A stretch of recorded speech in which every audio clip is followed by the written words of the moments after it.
Quel est le premier élément irrationnel? C'est évidemment le rêve. Quelque chose qui nous serait caché. Ça fait longtemps que le cinéma s'en est emparé. Il y a dans nos rêves à la fois le Mordor, un enfer où nos peurs sont présentes, comme il y a une fontaine de jouvence et un paradis où notre âme est libérée. Alors ce qu'on constate aujourd'hui, c'est qu'il y a une recrudescence d'intérêt pour le fantastique dans une multitude de modes d'expression.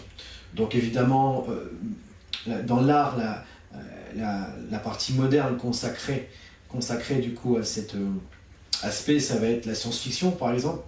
Bon, ça fait longtemps que le cinéma s'en est emparé, mais plus récemment encore, depuis quelques dizaines d'années maintenant, on voit apparaître des théories, du coup des anciens astronautes, des théories sur les pyramides, des théories extraterrestres, et tout ça relève finalement du fantastique, et l'idée qu'il y a un mystère caché, qui soit d'ordre, on pourrait dire, cosmique dans l'univers, avec des êtres vivants qui existent, qu'on ne connaît pas encore, ou que ce soit carrément dans nos origines et le fait qu'on ne serait pas issu de cette phylogénèse classique darwinienne, ou alors même de la genèse biblique courante.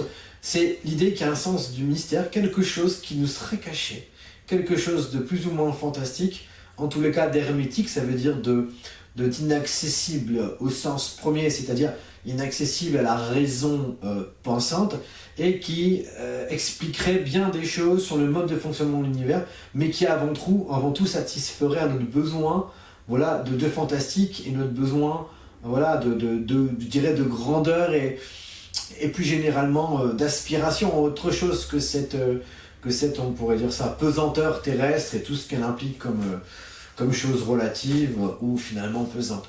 Et donc, on peut bien supposer que ces tendances-là relèvent d'utopie. D'utopie ou en tout cas de choses à proprement dit irrationnelles. Or, du point de vue de l'observation critique classique, quel est le premier élément irrationnel? Le tout premier, en dehors de toutes ces spéculations, c'est évidemment le rêve. Quand vous vous réveillez le matin, alors vous avez probablement, et ça arrive à tous, eu l'impression d'avoir fait un voyage plus vrai que nature, dans un espace composé d'éléments absolument inhabituels, que ce soit dans le futur, dans le passé, dans la configuration, dans l'agencement, dans la présence des personnages plus loufoques les uns que les autres. Donc cette notion de fantastique, avant même qu'elle occupe la place de nos pensées, lorsqu'on veut essayer de décortiquer le mystère de la vie humaine et de ses possibilités lointaines, cosmiques et j'en passe, la notion de mystère est déjà présente et fantastique dans le rêve. Ce qui signifie donc que le voyage dans ces contrées, dans ces couches hermétiques, disons, de mystère, est quelque chose que nous faisons à proprement dit toutes les nuits. Avec, comme je dis, une sensation presque de dépaysement, une sensation d'avoir voyagé, visité un espace aussi réel que celui dans lequel on se trouve habituellement plongé durant la journée. Et donc, si c'est le cas, est-ce que le mystère ne serait pas à chercher, non plus dans des théories qui ont d'ailleurs une raison d'être?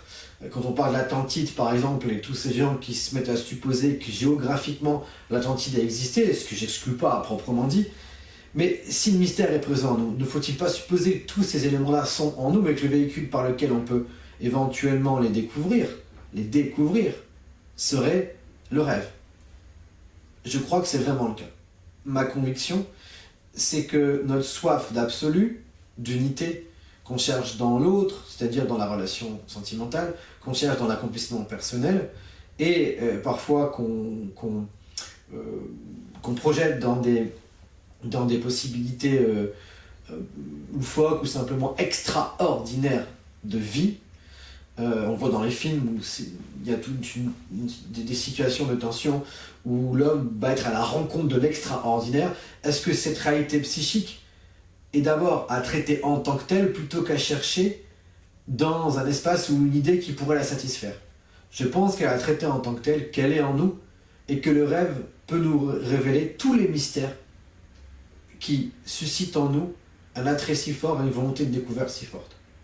Le royaume de Dieu est en vous, et tout ce qui lui est Et tout ce qui découle de ce royaume, finalement, c'est la réalité terrestre courante. Donc le mystère se situe en nous-mêmes, et le moyen d'y accéder en dehors de notre conscience préoccupée par la préservation est le rêve qui permet de nous y diriger, en traversant par ailleurs aussi d'autres contrées, disons, plus ténébreuses. Donc il y a dans nos rêves à la fois le Mordor, c'est-à-dire un enfer où nos peurs sont présentes, comme il y a une fontaine de jouvence et un paradis où notre âme est libérée, où notre âme est assouvie, éperdument assouvie. Donc c'est en nous que situe le mystère, c'est le rêve qui nous est conduit. Tout le reste restera hermétique à jamais, donc autant se diriger vers l'origine même de ce qui suscite en nous cette quête de mystère.